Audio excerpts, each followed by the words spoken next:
Let's talk Oprah, and I'm asking people now for some common sense. No emotions, no triggers, no anger. Let go of all that. Work on that if you are getting angry on this topic. Let's use some common sense. There's a lot of conspiracy theorists, and there's so many of them that will tell you Oprah is one of the most evil people in the world. You've got a lot of these conspiracy theorists that tell you Oprah was taken out a long time ago. She was taken to Guantanamo Bay, Gitmo, and she was executed for her most evil crimes. Then you've got a lot of people say the Oprah that we see out there at the moment, she's been replaced. That's a clone. That's someone wearing a mask. Okay, let's take all those points and let's go on to Oprah's Instagram page. That's clearly Oprah. Clearly Oprah. No, she's been replaced. Okay, let's take that. So she's been replaced, the most evil, the evil, and someone, the good guys have to, because we're in control, have said, right, you're now going to have to play Oprah. So on her podcast, she does book reviews, she promotes love, spirituality, forgiveness, kindness, all the stuff that this world needs. She's doing that on her podcast. So they say, replace the most evil, get someone in a mask, get all her friends on that have known Oprah all over the years to do all these interviews, to do these book reviews, and they haven't got a clue that that's not her.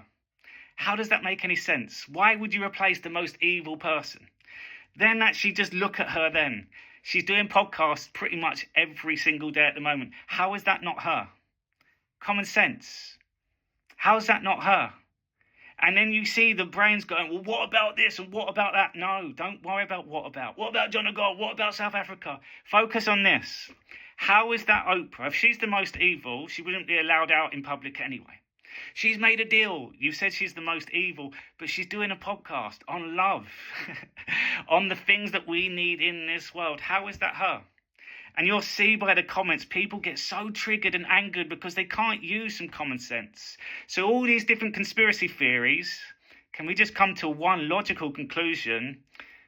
They are conspiracy theories, and Oprah is good.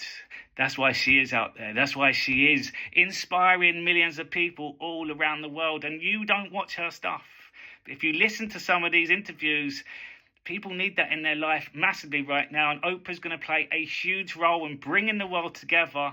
And you've got the TDS on one side, and then you've got the ODS on the other side. You're going to see it will all change when people start using some common sense. So my question to answer, and stay on this question, how is that not Oprah? How does it make sense that she's being replaced and taken out if she's still there now? Answer that question, people, because it's time we use some common sense in this world. I think people always miss the point of forgiveness because you really do it for yourself. Absolutely. You do it to free yourself. Absolutely. So that you're not carrying around this ball of anger, this grudge, this need to revenge. You release it.